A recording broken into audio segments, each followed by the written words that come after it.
I just want to say one thing about this scandal, and to me, it's so reminiscent of the Jack Abramoff scandal.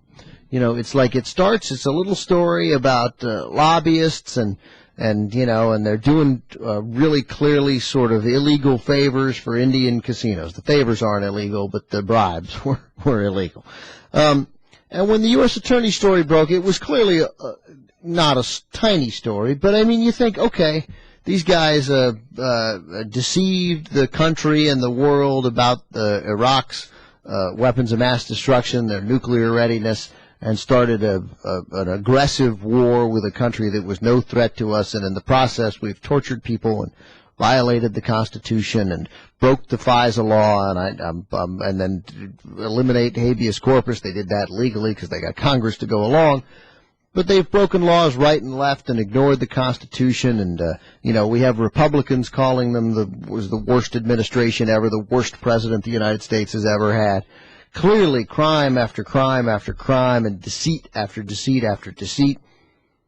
And it's going to be the firing of they outed a CIA agent in the process of leading people to believe different circumstances about Iraq to lead to the war.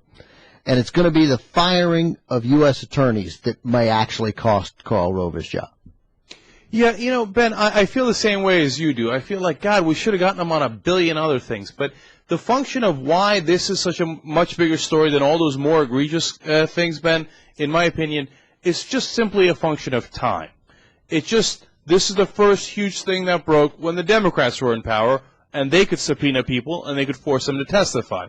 If the Democrats had been in charge when all the other things were happening, and they were going to get to them, too. They were going to get to the Halliburtons, and they were going to get to the torture, and they were going to get to, the money we lost in Iraq, and warrantless wiretapping, et cetera, et cetera. They just didn't have time because there's so many scandals, because for 6 years they had nothing but hubris and arrogance and corruption, and they thought we can get away with anything. And so it built up, and now it's like a pot boiling over. And so they don't know what to do with it. All the scandals are boiling over. They're trying to keep up with them. Walter Reed and right. and the firing of the prosecutors and the violation of the Patriot Act and look, I mean, I'm not. There's no part. I'm really. I don't think I'm being partisan here at all. I know you'll agree with me, Cenk, and you were a Republican back then. These are actual scandals. We're not talking about Travelgate for crying out.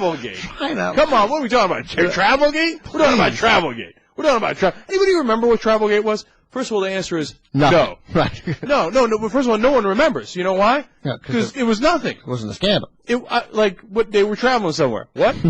Okay. I mean, what? Filegate. What was Filegate? Anybody remember any of the scandals? Anybody? The Rose Law Firm billing.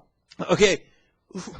Aside from Monica, can you even really put together a sentence on what any of this? Whitewater. Everybody knows Whitewater. I keep hearing from all Republicans still to this day, right? Not all Republicans, but the crazy diehards that are still left, right? All right, in a sentence, tell me what Whitewater was. Okay, you can't, because a land deal in Arkansas, and really, okay, and what happened in that land deal? Yeah, they lost a lot of money. They lost. Okay, but what did they do? Did they bribe? Did they steal? What happened in Whitewater? They used their influence to...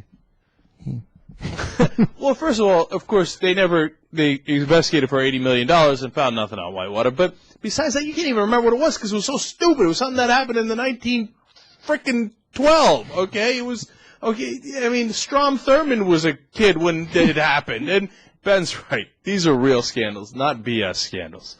And look, it's just one last thing on this partisan, nonpartisan thing.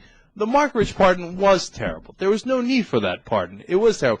And Clinton didn't do everything right. He screwed up Somalia. He screwed up a decent number of things. Overall, though, the guy was a damn good president, and there weren't really any real scandals, okay? These are real scandals.